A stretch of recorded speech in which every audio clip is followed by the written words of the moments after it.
দুনিয়ায় বেঁচে থাকবো। হ্যাঁ, বাঁচার জন্য এসেছি, মরার জন্য না। যে ব্যক্তি মরার আগেই বাঁচে, সে কবরেও বাঁচে, হাসরেও বাঁচে, তারপর জান্নাতে চিরজীবী হয়ে থাকে। আর যে ব্যক্তি এই জীবনেই মরা, সে কবরেতেও মরা, হাসরেতেও মরা, এরপর জাহান্নামের শাস্তি চিরস্থায়ী। ঠিক না? তা দুনিয়াতে মরে। আল্লাহ পাক বলেন বিসমিল্লাহির রহমানির রহিম, ইয়া আইয়ুহাল্লাযীনা আমানু তাকুল্লাহ, ঈমানদার সম্প্রদায় তোমরা আমি আল্লাহকে ভয় করো। ভয় করলে কি হবে? ওয়ালিমান খাফা মাকামা রাব্বিহি জান্নাতান, আমি আল্লাহ পাক তোমাদেরকে জান্নাত দেব। জোরে বলুন দিবেন কি দিবেন? আল্লাহ পাক বলেন আমি জান্নাত দেব যদি আমাকে ভয় করো।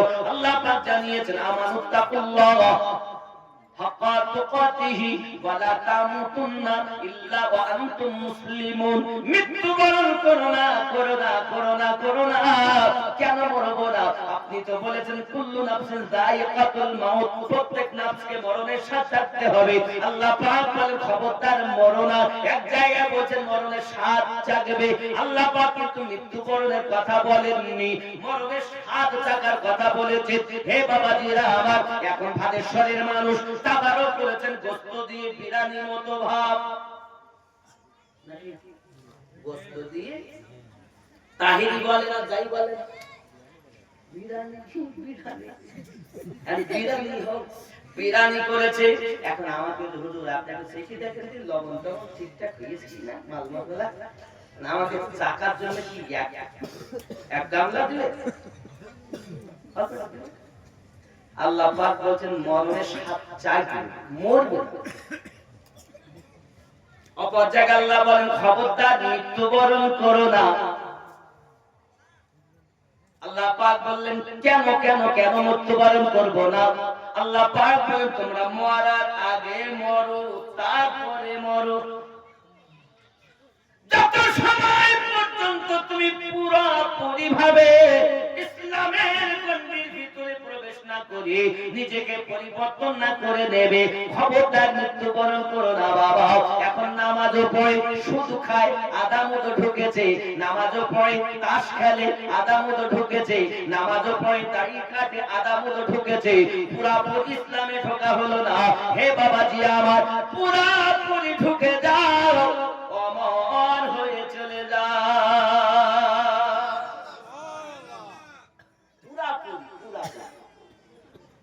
পুরাপুরি মানে কি? দাড়িকে দিয়েছেন আল্লাহ দিয়েছেন না, আমি বলি আল্লাহ পাক দিয়েছেন ঠিকই, কিন্তু আমাদের মুখে দাড়ি এখন দিচ্ছে জজ সাহেবা। কেন হুজুর আপনি কথা বললেন? প্রত্যেক সুপ্রিম কোর্টের একজন জজ সাহেব আছে, মানে আমাদের যেটা বাড়ি ওই বাড়িটার সুপ্রিম কোর্ট, আর ওই কোর্টের জজ সাহেব হলো বিবি। বিবি বলতে তুমি সেই কাজ খাও, পাগলা বলবি আমি যদি ওয়াজ শুনি তো দাড়ি রাখবো বলেছো, আমি বলছি তুমি দাড়ি রাখবে না। জজ সাহেব দেয়নি। আল্লাহ পাক বলছেন বিসমিল্লাহির রহমানির রহিম, লাকাদ খালাকনাল ইনসানা ফি আহসানি তাকওয়িম। আমি সর্বশ্রেষ্ঠ করে মানব সম্প্রদায়কে সুন্দর আকৃতি দিয়ে সৃষ্টি করেছি। এখন আল্লাহ পাক মানে সুন্দর, আর ও যাচ্ছে বিউটি পার্লারে ভুরু ঠিক করতে, চুল ঠিক করতে। আল্লাহ পাক বলেন আমি দিয়েছি সুন্দর আকৃতি, দাড়ি দিয়েছেন আল্লাহ। তো যেটা রাখার কথা ওটা সাপ, আর যেটা কাটার কথা সেটা সুন্দরবন জঙ্গল। 40 দিনের আগে যদি ওই ব্যক্তি জঙ্গল সাফ না করে, আরে বাবা সঠিক হবে না রে বাবা। 40 দিনের আগে আগে ওই সুন্দরবন জঙ্গল পরিষ্কার করতে হবে। যেটা রাখার কথা সেটা আপনি কেটে সাফ করেছেন, আর বারবার বারবার যদি দাইতে খুর টানা হয় তোমার জৈন শক্তি কমে যাবে, তোমার বউ তোমাকে ফেলে দেওরের সঙ্গে পালাবে।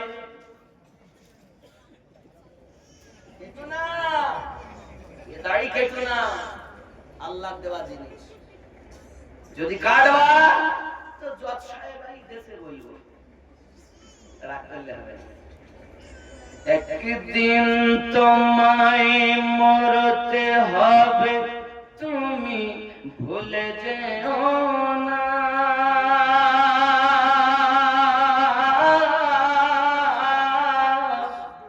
হবে মাটির বিছানা গো তোমার আসল ঠিকানা।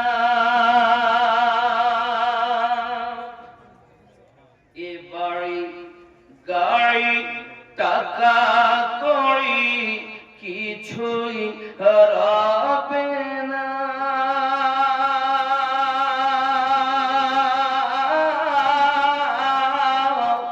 হবে মাটির বিছানা গো তোমার আসল ঠিকানা।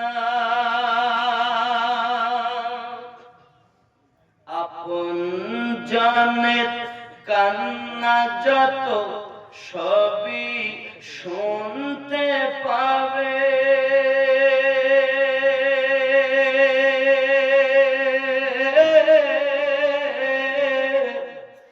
বুক ফাটবে তো মুখ ফুটবে না, কেমনে জবাব দেবে।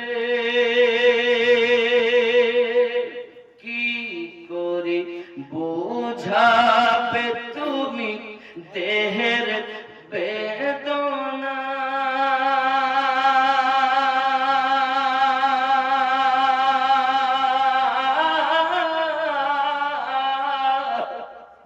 হবে মাটির বিছানা গো তোমার আসল ঠিকানা।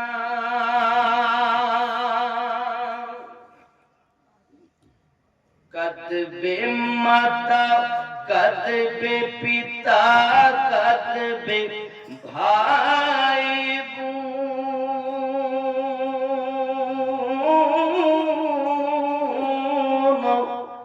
পাশে এসে কাঁদবে কত আত্মীয় স্বজন। করবে দোয়া খোদার কাছে, করবে দোয়া খোদার কাছে মুমিন মুমিনা।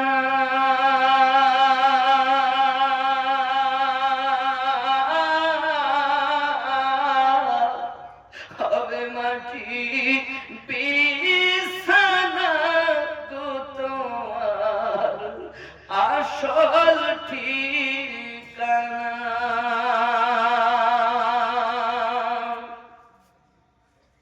এসেছিলে যখন তুমি এই না সাধের ভাবে,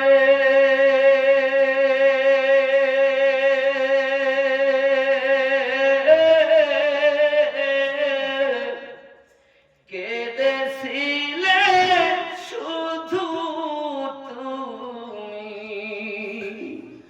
হেসেছিল সবে। যাওয়ার কালে হাসবে তুমি, যাওয়ার কালে হাসবে তুমি, কাঁদবে জামানা।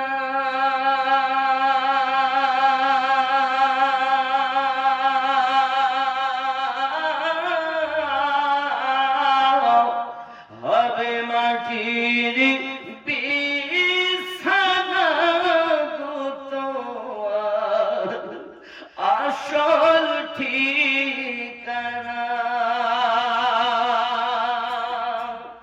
খালি হাতে এসেছো তুমি, যাবে খালি হাতে।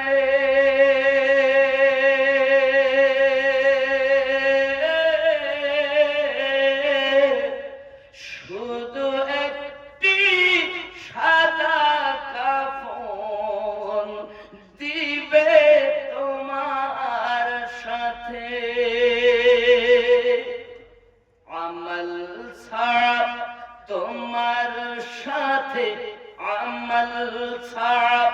তোমার সাথে কিছুই যাবে না।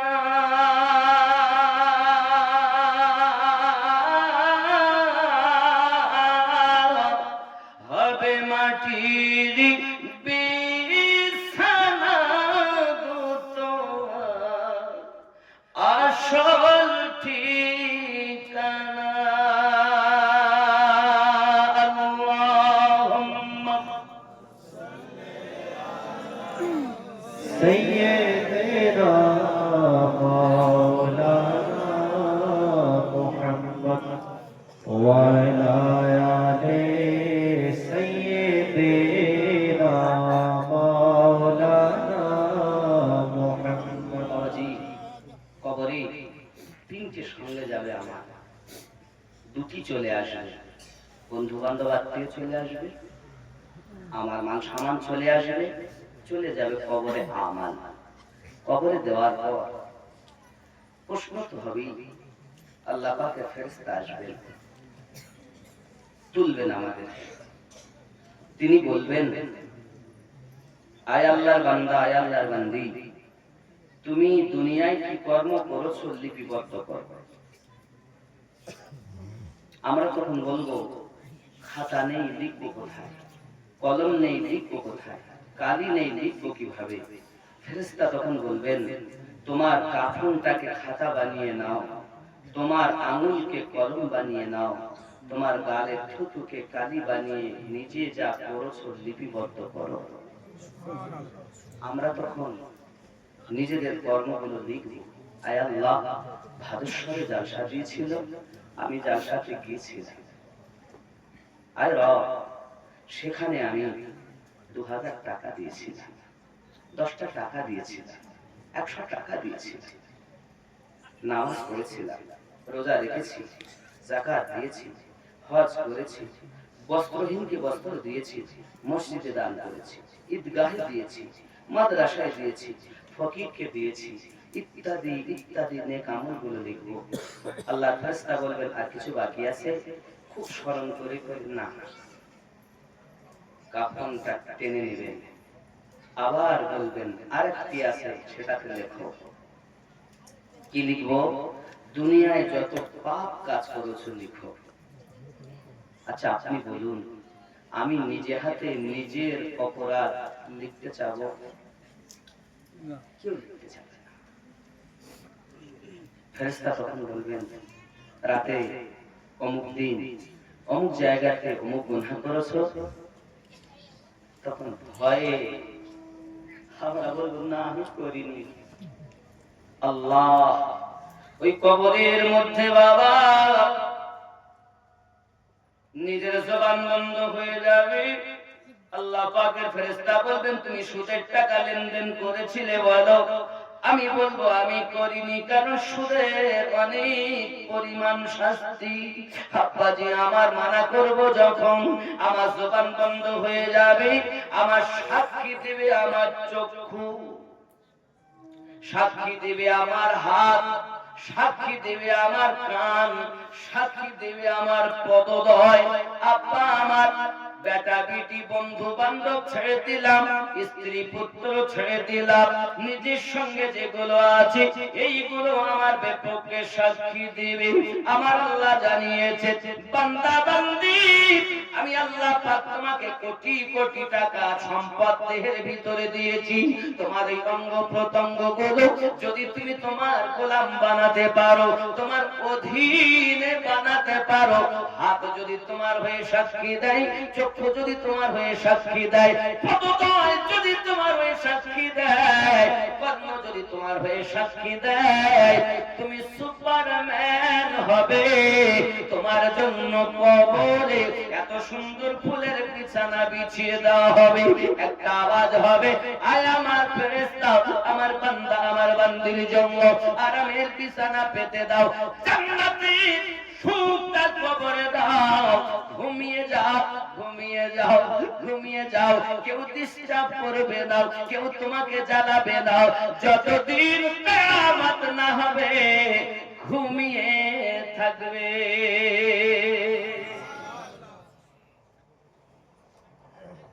আচ্ছা, হাত কি আমারই সাক্ষী দেবে? এই হাতে কত টিপাটিপি করেছি, এই চোখে কত কি না দেখেছি। আল্লাহকে ভয় করুন, আল্লাহকে ভয় করুন বান্দা বান্দি। আল্লাহ পাকের রাসূল জানাচ্ছেন আমার উম্মতানেরা, আমি 1400 বছর ধরে তোমাদের জন্যই কান্না করি। সারাটা জীবন আমার নবী কান্না করেছেন। প্যারা রাসূল সাল্লাল্লাহু আলাইহি ওয়াসাল্লামকে রব্বে করিম জানিয়েছেন, আয় আমার হাবিব, আপনি আমার কাছে দোয়া চান, তিনখানা দোয়া আমি আল্লাহ পাক আপনার কবুল করব। আমি আল্লাহর কাছে আপনি চান। প্যারা রাসূল নূরুন আলা নূর নবী সঙ্গে সঙ্গে দোয়া চাচ্ছেন, আমার রব, আমি আমার গুনাহগার উম্মতের মাফি কামনা করি। আমার আল্লাহ পাক বলে, হাবিব, আমি আপনার দোয়া কবুল করে নিলাম। আবার আপনি আমার কাছে দোয়া চান। প্যারা রাসূল আবার দোয়া চাচ্ছেন, আয় আমার রব, আপনি আমার পাপী উম্মতকে maaf করে দিন। এই জওয়ান যুবকেরা, যে রাসূলের উম্মত আমরা হয়ে এসেছি, আজও পর্যন্ত মদিনার মাটিতে আমাদের জন্য কান্না করে করি প্যারা রাসূল উম্মতি উম্মতি বলে কান্না করতেছেন। আমার নবী পাকের কান্নার আওয়াজ শুনেছেন যিনি, আল্লামা জামি রাহমাতুল্লাহ আলাইহি বলেন তিনি। আমার নবী পাকের কান্না শুনেছেন যিনি, হে বাবা ইমাম গাজ্জালী রাহমাতুল্লাহ আলাইহি বলেন তিনি। প্যারা রাসূল আমাদের জন্য কান্না করে গো বাবা। আজ আপনি আরামের বিছানায় শুয়ে আছেন, আমার নবীকে মহব্বত করতেছেন না, ভালোবাসতেছেন না, বিবি বাচ্চা পাইয়া দুনিয়ার মোহে পড়ে নবীকে ভুলে গেছেন। না না না, আমার রাসূলুল্লাহ জানিয়েছেন, কবরের ভিতরে আর আপনার সওয়াল ও জবাব দিতে পারবে না, প্রশ্নের উত্তর যারা দিতে পারবে না, তাদের জন্য মহান আল্লাহ পাক আল্লাহ তাআলা 99টা সর্প কবরে দিবেন।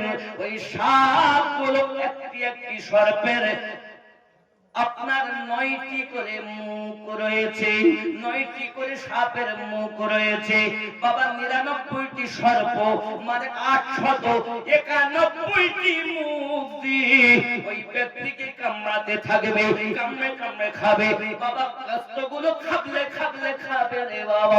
প্যারা রাসূল বর্ণনা দিয়েছেন, সাহাবায়ে কেরাম রিদওয়ানুল্লাহি তাআলা আলাইহিম আজমাইন কেঁদে কেঁদে দাঁড় হয়ে যায়, ইয়া রাসূলুল্লাহ, ইয়া হাবিবাল্লাহ, এই কবরের মধ্যে কোনো সাথীবাদী থাকবে না। 93টি সর্প 891টা মুখ দিয়ে যখন খাবলে খাবলে খাবে গো, একদিক দিয়ে খাবলাবে আর একদিক দিয়ে ভালো হয়ে যাবে, আবার খাবলাবে, কিয়ামত অবধি তাকে আযাব দেওয়া হবে। আল্লাহর হাবিব যেমন আমাদের জন্য আপনার কবরে আযাবের ঘটনা বলে গিয়েছেন, শোনা মানে এখনো যদি কবরে আযাব থেকে বাঁচতে চাও, তওবা করে নামাজে